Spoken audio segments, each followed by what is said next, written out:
আপনারা জানেন যে দীর্ঘ আজকে 1.5 বছর হয়ে আসছে এসটিটি পরীক্ষায় না রেজাল্ট ঘোষণা হয়েছে না নিয়োগ প্রক্রিয়া সম্পন্ন করা হয়েছে। তো আজকে এতদিন যাবৎ আমরা অনবরত বিভিন্ন নিবেদন করেই যাচ্ছি রাজ্য সরকারকে।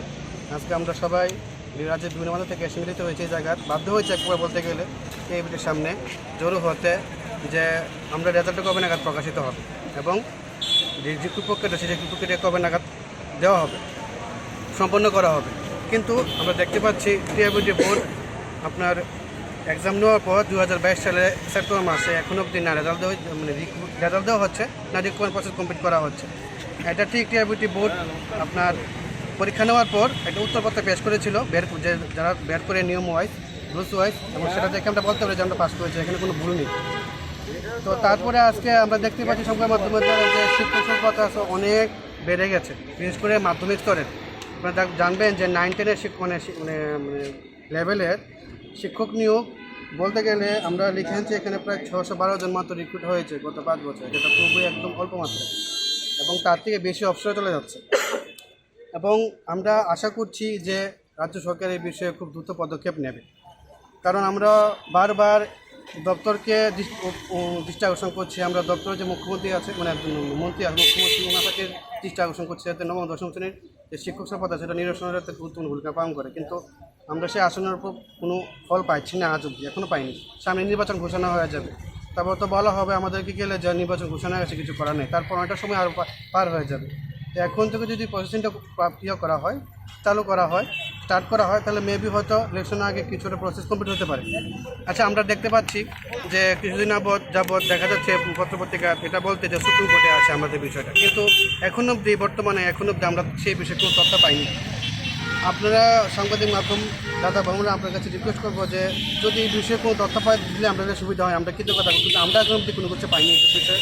কিন্তু সুপ্রিম কোর্টে কোনো আইসিপি হয়েছে, পিআইএল হয়েছে, কেস হয়েছে, কোনো আমরা কিছু পাইনি। তো যেহেতু রিজার্ভেশনে নিয়ে কেস হয়েছিল, যেটা আপনারা ভালো করে জানেন, সেটা জাজমেন্ট হাইকোর্ট দিয়ে দিয়েছে এই যে মুসলমানে অনায়াসে পোস্ট ইনক্রিজ করে যতজন কোয়ালিফাইড করেছে সবাইকে রিক্রুট করতে পারে গভর্নমেন্ট এবং ডিপার্টমেন্টে।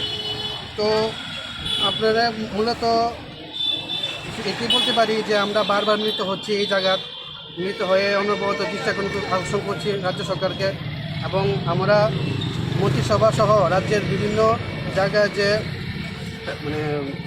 রাজ্যে শাসনভার যে চালাচ্ছে ওনাদেরকে রিকোয়েস্ট করছি যাতে এসটিটি বিষয়টা একটু মানবিক দৃষ্টিকোণে রাখার জন্য।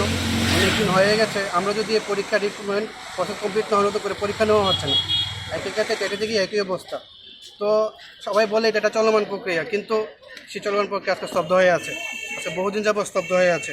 আচ্ছা, এই 15 মাসের মধ্যে কবার আপনারা কার কাছে গিয়েছেন, কতবার ডেপুটেশন দিয়েছে? ডেপুটেশন কতবার দিয়েছি সেটা অগণিত, সেটা বলা যাবে না, অনেকবার দিয়েছি। আপনারা দেখতে পাচ্ছেন প্রাক্তন যে শিক্ষামন্ত্রী ওনার বাড়িতে আমরা প্রায় গিয়েছি। আমরা তো আগে একজন শিক্ষামন্ত্রী পেতাম যে ছিল যে আমরা ওনার কাছে পার্টিকুলার বলতে পারতাম, কিন্তু এখন তো সিএম স্যারের টাইপও পাইনি। আমরা অনুভূত বিভিন্ন মধ্যে তারে ঘুরছি, কিন্তু সবাই এটাই বলছে দপ্তরটা সিএম স্যারের 19 হবে পুরোপুরি 19 সিদ্ধান্ত নেবেন, কিন্তু আমরা কোনো জায়গায় গিয়ে কোনো সুরাহা পাচ্ছি না। যে কারণে আমরা এখানে আবার মিলিত হয়েছি। যদি রিক্রুটমেন্ট প্রসেস কমপ্লিট না হয় আমরা অনুভূত রিকোয়েস্ট করে যাব, কিছু করার নেই, আমাদের আছে কোনো রাস্তাও নেই। আজকে কার কাছে এসেছে?